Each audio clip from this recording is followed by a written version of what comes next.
love you've shown to me, I've come to say thank you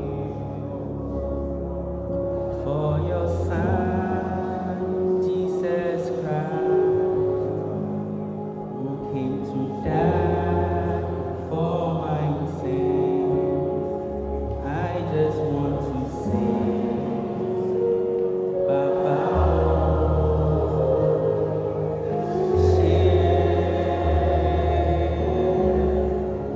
I just want to say, Baba,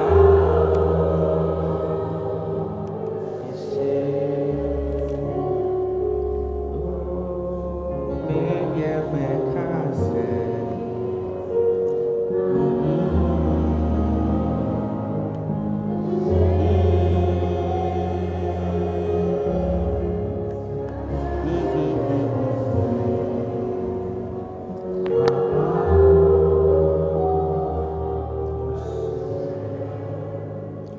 Lord, we thank you for all you have done. We thank you for all you are doing, and we thank you for what you will do in our lives. We thank you for such a wonderful semester that is ahead of us. We thank you for the gift of your word. Open our ears, let us hear your word. Open our hearts, let us know your voice. And open our eyes, let us see the truth in your word. Amen. Let us take our seats. Christ in you. Oh, Christ in you.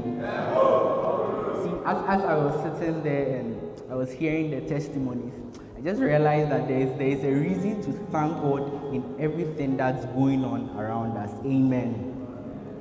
I would want us to read from Luke chapter 17, verse 11 to 19. Please, someone should come and read for us. Luke 17, verse 11 to 19.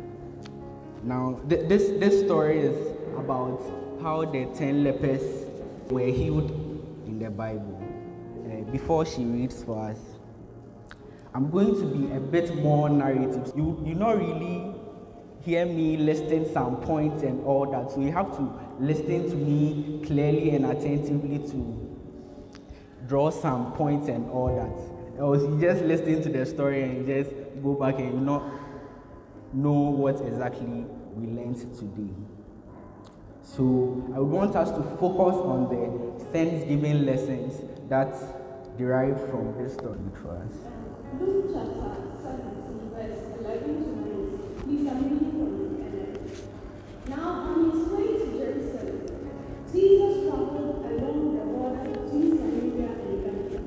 As he was going into a village, 10 men who had leprosy met him. They were for distance and called out in a loud voice, "Jesus, Master, have pity on us." When he saw them, he said, Go show yourselves to the priests." And as they went, they were cleansed. One of them, when he saw he was healed, came back, praising God in a loud voice. He fell at Jesus' feet and thanked him, and he was a Samaritan. Jesus asked, "Were not all 10 cleansed? Where are the other 9? Was no one found to return and give praise to God except this foreigner?" Then he said to him, "Rise and go. Your faith has made you well." Amen. Amen. I want you to tap the person sitting by and say, "Don't be like the other 9. Don't be like the other 9. Be like the one who returned to say thank you." So I'll be speaking on the theme, put Thanksgiving on top of your pecking order. Put Thanksgiving on top of your pecking order. So just as I said, I would be a bit more narrative. So if you don't really pay attention and write your own notes, you'll not hear me giving you points and all that. So I would want us to go through the the passage again. Mostly we just read this passage like raw like that, then we just leave. Like sometimes we just read it quickly and all that. We've not really taken time to read this passage slowly. It's one of the popular miracles Jesus had in the Bible. So from the verse 1, it says, it came to pass as Jesus went to Jerusalem that he passed through the midst of Samaria and Galilee. So when you read, you realize that where Jesus was passing, that village that Jesus was passing, it was between Samaria and Galilee. So Galilee contains the Jews and Samaritans are at Samaria. So in the middle, like there's a village between Galilee and Samaria, and this village is considered as a place of reject. Like Samaria and any Galilee, they don't see eye to eye. It's like, let's say if Samaria is Kotoko, Galilee is Has. So if you are Asante Kotoko for no many So if, let's say, I'm from Galilee, I'm a Jew, and you are from Samaria, you are not my brother, me who cry, I can just kill you and go. Like, we don't see eye to eye. We don't have anything in common. If Galilee was positive, I would say Samaria is negative.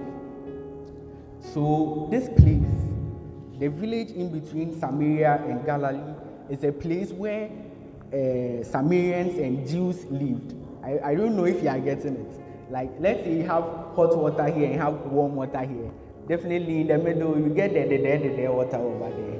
So those who live in that village are the Samaritans and the Jews. If you read, you realize that 9 of the lepers were Jews and the other one was a Samaritan. So that village has like no one is supposed to. If you are in that village, you see as what they won't count, because the Samaritans, they don't want to relate to the Jews, and the Jews don't want to relate with the Samaritans. So if you find yourself mingling with any Jew or Samaritan, you see as, oh, you're manfrafo. You are not supposed to be part of us. So if you are there, you just reject you like that. But then I was wondering why the 9 lepers who were Jews and one who was a Samaritan, what brought them to that village? You realize that they were all lepers. Like, they had something in common. They had one thing in common. If they were not lepers, I'm not sure they will find themselves there. Birds of a feather flock together. If they were not lepers, they wouldn't be there, because it's very unusual to see Samaritans and Jews living at one place. But they were all there, and during that time, leprosy was considered a very deadly disease. It will be what's the name of that? Coronavirus. It's like the Ebola. Just imagine, we are sitting here, and someone shouts, "I have coronavirus." Just see, there will be a stampede. Let me pass here. No one wants to be related to you. So during that time, the coronavirus was like, the leprosy was like coronavirus. Ebola. Say corona, the Ebola was very popular. You see the way when you get Ebola, those people with masks and all that, they'll come and carry you and put you somewhere. Like, you are not part of us. Yes, during those times, in Leviticus chapter 13, verse 45. Let me read Leviticus 13, 45 quickly. Leviticus 13, 45. And the leper in whom the plague is, his clothes shall be rent, and his head bare, and he shall put a covering upon his upper lip, and shall cry, "Unclean, unclean." And all the days wherein the plague shall be in him, he shall be defiled. He is unclean. He shall dwell alone. Without the camp shall his habitation be. So you see how the thing was.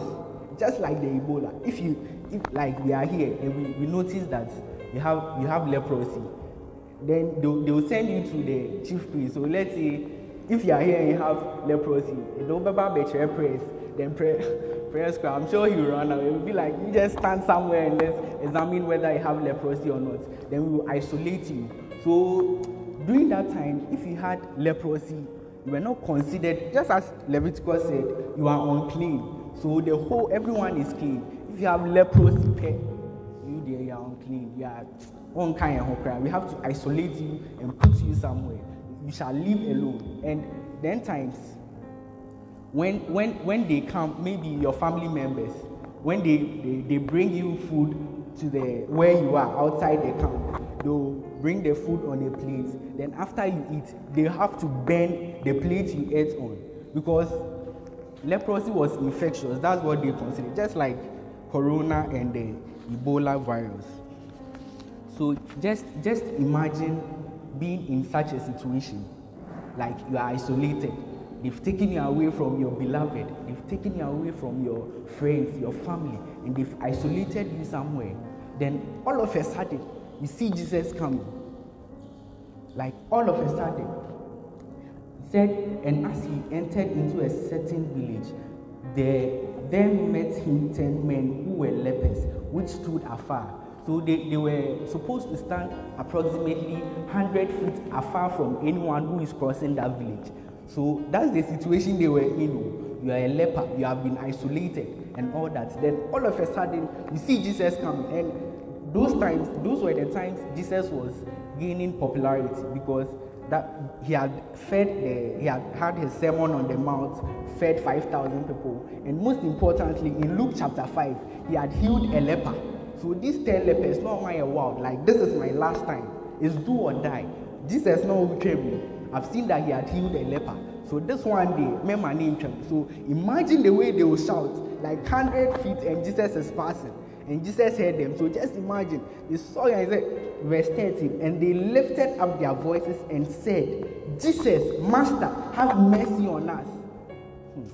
Yeah. Maybe you've not been in such a situation before, that you see Jesus passing, like, Charlie, this one day is do or die.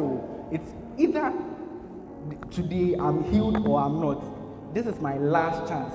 This one day is last quarter. So they shouted, and Jesus heard them. And when he saw them, he said unto them, go show yourself unto the priest. And they went, and they were cleansed. So that was just as I said, the priests were let's say the spiritual doctors back then. So if you had leprosy, they will take you to the priest, so that the priest will know that you are unclean, you don't deserve to be part of us.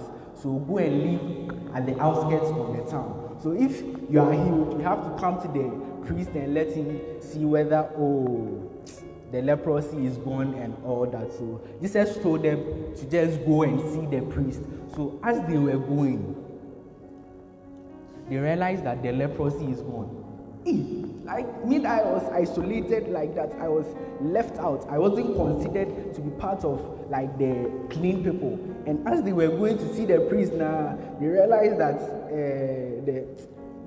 you've not been in such a situation. Like, just imagine the joy. Like they'll be shouting, dancing, like unthinkable joy.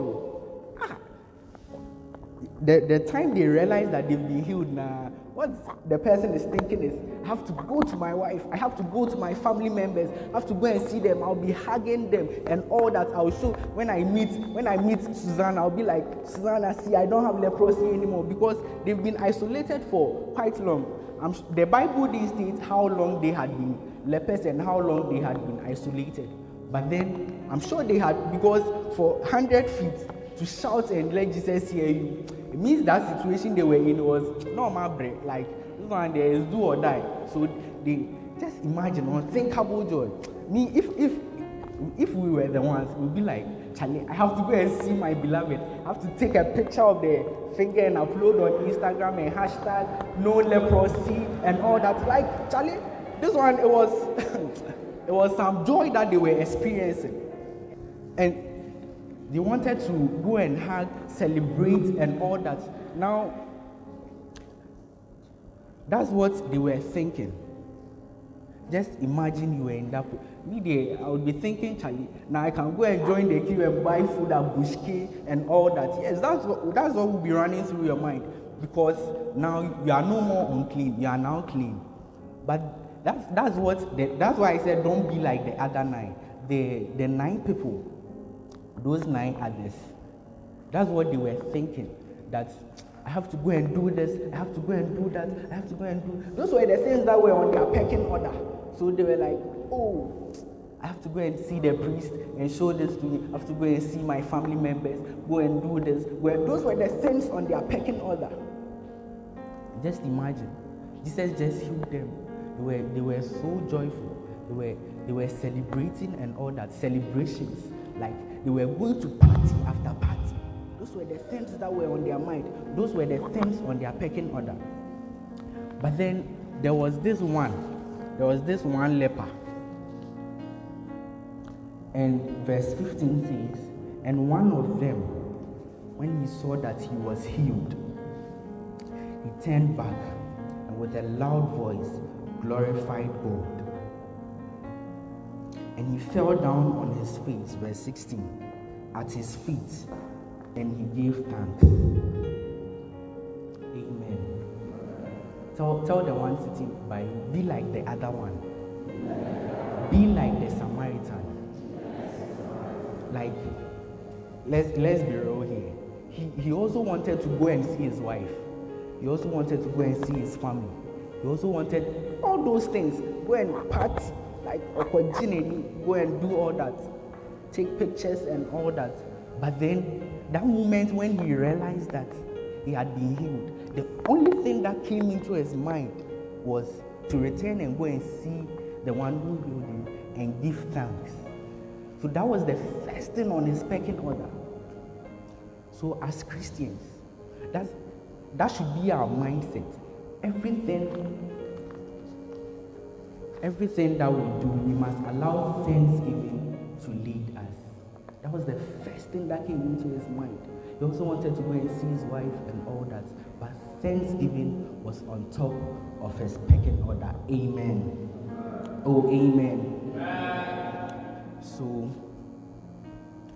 as Jesus saw him, the Samaritan, Jesus was shocked. I was like, were there not 10 people who are healed? Why is it that only one person has returned? So in verse 16, and Jesus answering said, were there not 10 cleansed?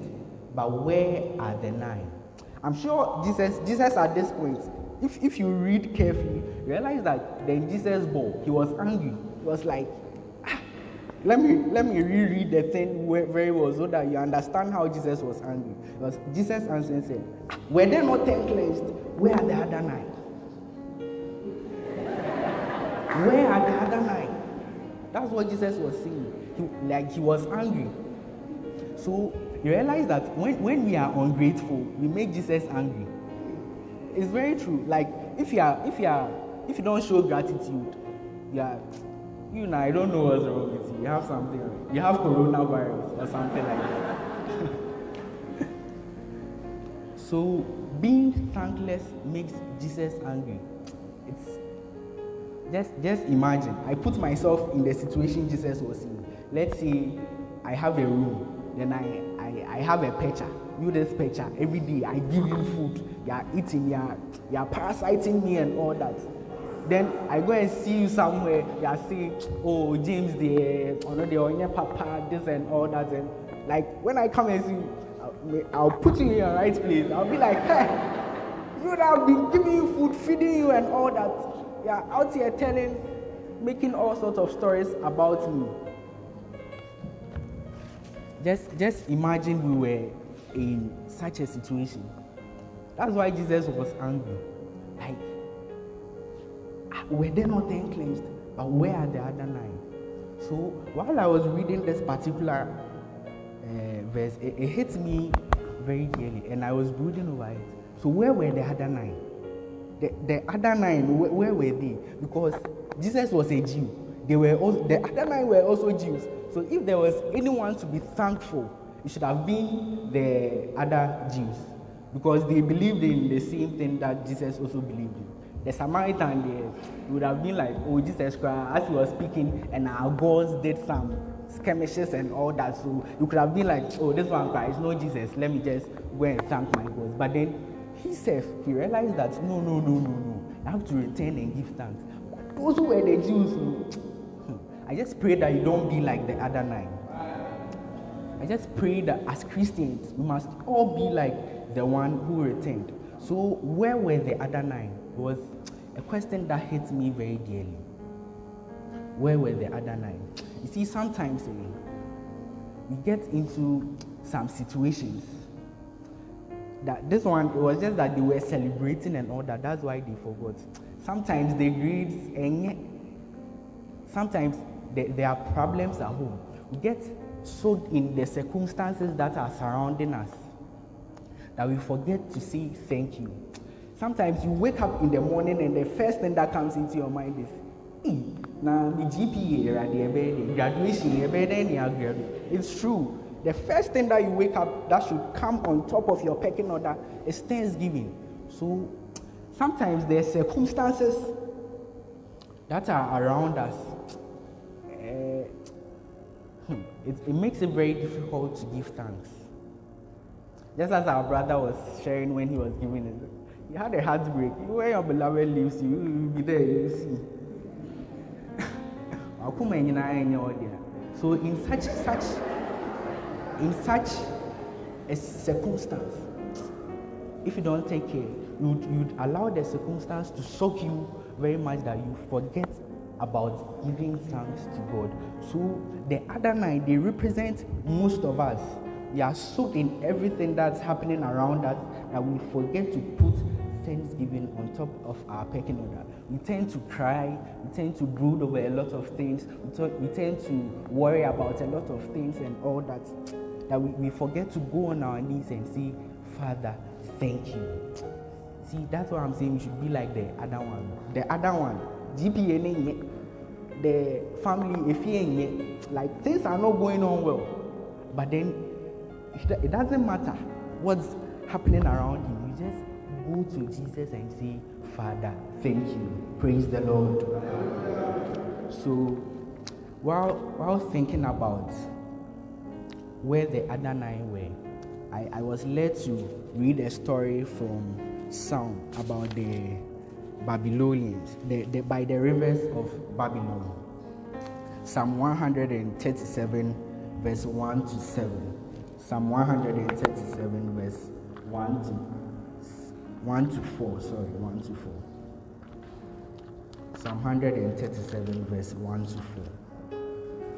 He said, by the rivers of Babylon, there we sat down. Yes, we wept when we remembered Zion. We hung up our harps upon the willows in the midst of thereof. For there they who carried us away captive required of us a song, and they who wasted us required of us a myth, saying, sing us some of the songs of Babylon, of Zion. Then they replied, how shall we sing the Lord's song in a strange land? How shall we sing the Lord's song in a strange land? See, sometimes life has a way of putting us in some strange lands.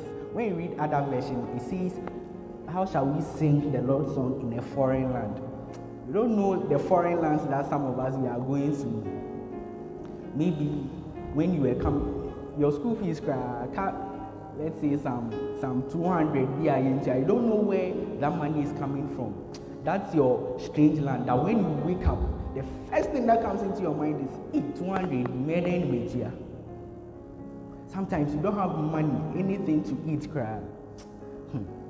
I remember when I was in level 100, like after the first semester, the first results that I received, like my first ever result, it was, I think it was stats for IT professionals.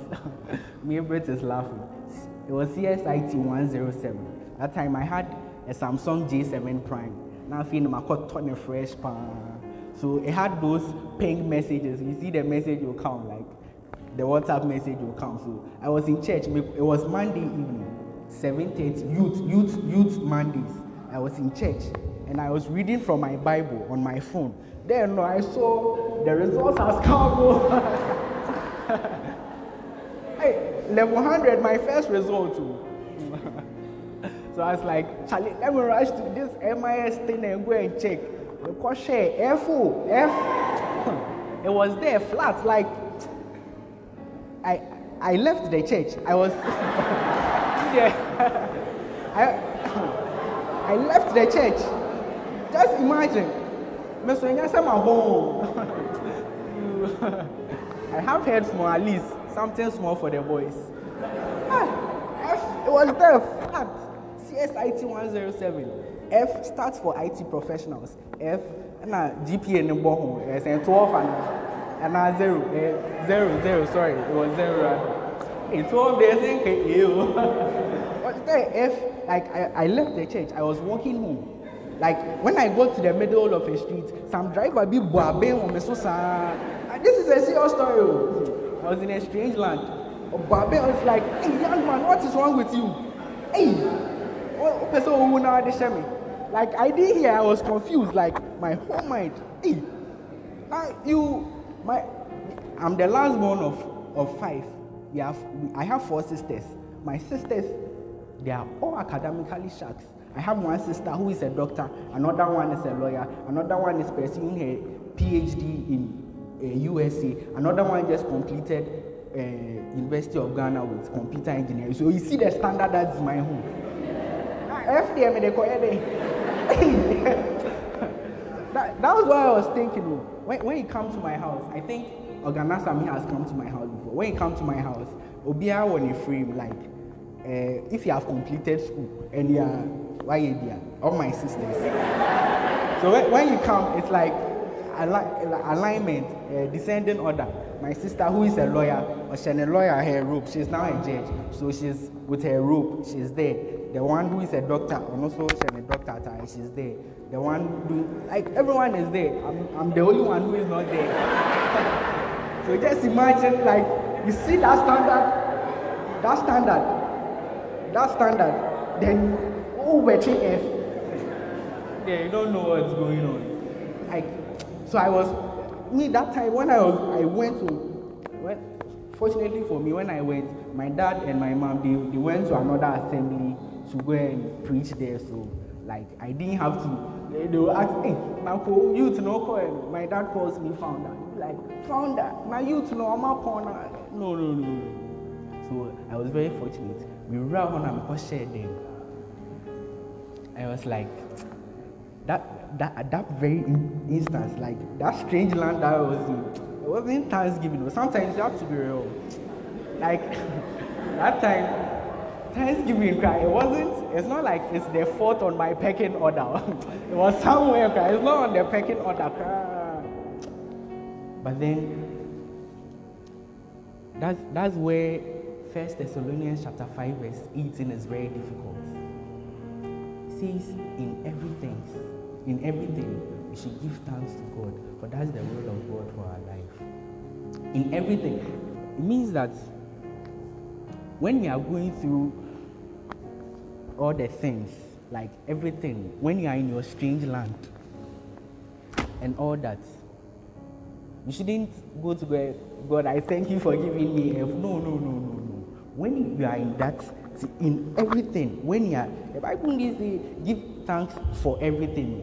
It said, when you are in it, in everything that you are in, whether you are celebrating, like the 10 lepers were celebrating, whether you are in a strange land, like those those who were by the rivers of Babylon were, when you are in that situation, give thanks to God. So everything, there's a reason. You have to find a reason. So while I was in that room, I started reading the Bible. Like I was confused. Then I read Ephesians chapter 2. That's the last thing I would say, and I would end my message. Ephesians chapter 2, verse 1 downwards. Ephesians chapter 2, and I read. I don't like the way the King James Version puts it. Let me read it from NIV. So Ephesians chapter 2. Are you there? I want us to read it together. When I was reading, I was putting myself there. There is a as for you. No. I read it like this. As for me, while I was dead in my transgressions and in my sins, in which I used to live when I followed the ways of the world and of the ruler of the kingdom of the air, the spirit who is now at work in the house, who work in those who are disobedient. All of us also lived among them at one time, gratifying the cravings of our flesh and following its desires and thoughts. Like the rest, we were by nature deserving of wrath, but because of his great love and God, who is rich in mercy, made alive in us with Christ, even when we were dead in transgression. It is by grace I have been saved. This small portion of the Bible, it really hits me very hard. Actually, I was going to read James. James is my favorite. Just read James. But then while I was going to James, I don't know. I just decided to read Ephesians chapter 2, verse 1 downwards. Like, if there's nothing that I can be thankful for, while I was dead in my transgressions, the grace of God was there for me. So in everything, it doesn't matter what you are going through. Just remember that your pecking order there. You shouldn't come to church and be like, my pecking order is, I want a beloved, my finances should be this. No. Your pecking order, whatever be, your pecking order. And now, pecking order now, yeah, it depends on the school you went to. So pecking order is like it's like a hierarchy of the things that are dear to you. So I'm a football fan. So let's say the pecking order in football, like it depends, like the most important player. So when you go to a team like Barcelona, their pecking order, their number one priority is Lionel Messi. Then the rest are there. So that's how Christians, that's how we must be. Your pecking order, thanksgiving, and the rest you can arrange them any way you want, but your pecking order, it should be thanksgiving first. Amen.